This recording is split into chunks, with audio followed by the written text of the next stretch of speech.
c'est difficile de dire ce qu'on va pouvoir amener dans un team comme ça parce qu'ils ont énormément d'énergie, énormément d'envie. Ils amènent vraiment beaucoup de good vibes. Donc on ne peut pas se dire qu'on va emmener ça plus que ce qu'ils en ont déjà.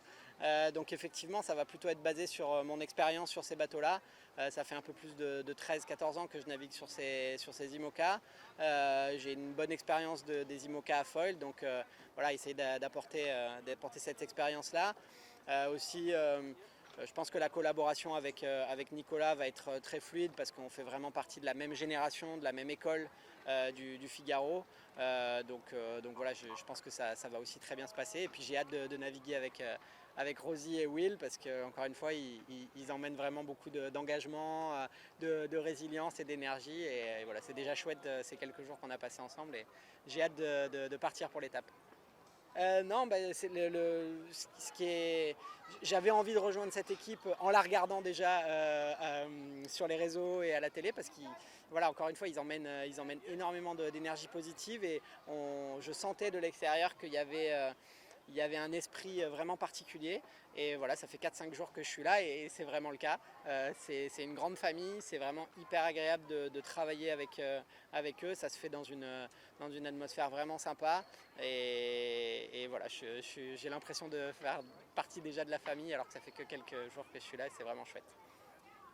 Eh ben, c'est un leg qui est assez compliqué en fait parce que on va partir d'Itajai avec une première partie très incertaine. On a vu par exemple qu'hier il y avait des énormes orages, beaucoup de pluie. Aujourd'hui il fait grand beau temps et il n'y a pas beaucoup de vent. Donc le temps change très vite ici et on peut très vite passer de quelque chose de facile à quelque chose de un peu tempétueux.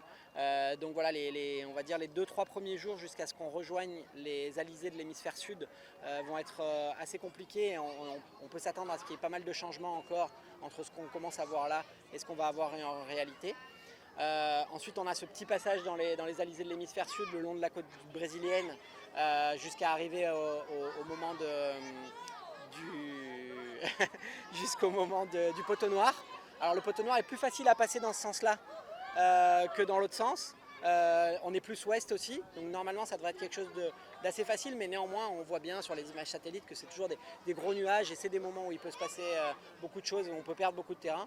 Ensuite on a une grande partie, quasiment 2000 milles, avec du reaching, avec du vent dans les alizés de l'hémisphère nord, donc du vent assez fort et qui va nous emmener quasiment jusqu'aux Bermudes. Et puis ensuite, il y a cette dernière partie, Bermude jusqu'à Newport. Voilà, on connaît la Newport-Bermuda Race qui est dans le sens inverse. C'est toujours très compliqué. Il y a le Gulf Stream, il y a la naissance des dépressions atlantiques qui se fait à cet endroit-là. Et donc, il va se passer des choses forcément à ce moment-là. Il peut y avoir là encore des moments sans vent, des moments avec beaucoup de vent, avec des dépressions qui se forment très creuses, très rapidement, alimentées par ce Gulf Stream. Donc vraiment, ça peut se jouer jusqu'au dernier mille de l'arrivée. D'ailleurs, je crois que c'est ce qui s'était passé lors de la dernière étape qui est arrivée à Newport sur l'Ocean Race. Je ne sais plus quelle année c'était, mais les 5-6 bateaux étaient arrivés en même temps. Donc voilà, il faut s'attendre à ce que ça se joue jusqu'au dernier moment et voilà, ça sera fini seulement après le passage de la ligne d'arrivée. Non, moi je trouve que c'est plutôt l'inverse. Ils ont gagné la plus belle, la plus grande, la plus longue, la plus dure étape de The Ocean Race, de l'histoire de cette course. Donc ça c'est dans la poche et on ne pourra jamais leur enlever. C'est un bateau qui était construit, pensé pour les mers du Sud et il a prouvé son efficacité dans ces conditions-là. Donc c'est finalement peut-être pas un hasard de le retrouver en haut du classement à ce moment-là de la course. Néanmoins, il reste 60% des points à distribuer jusqu'à l'arrivée à Gênes. Et voilà, moi je pense que c'est plutôt comme un nouveau départ.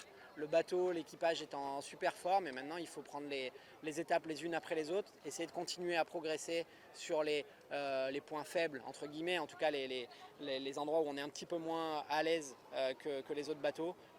Et cette étape va nous y aider sûrement.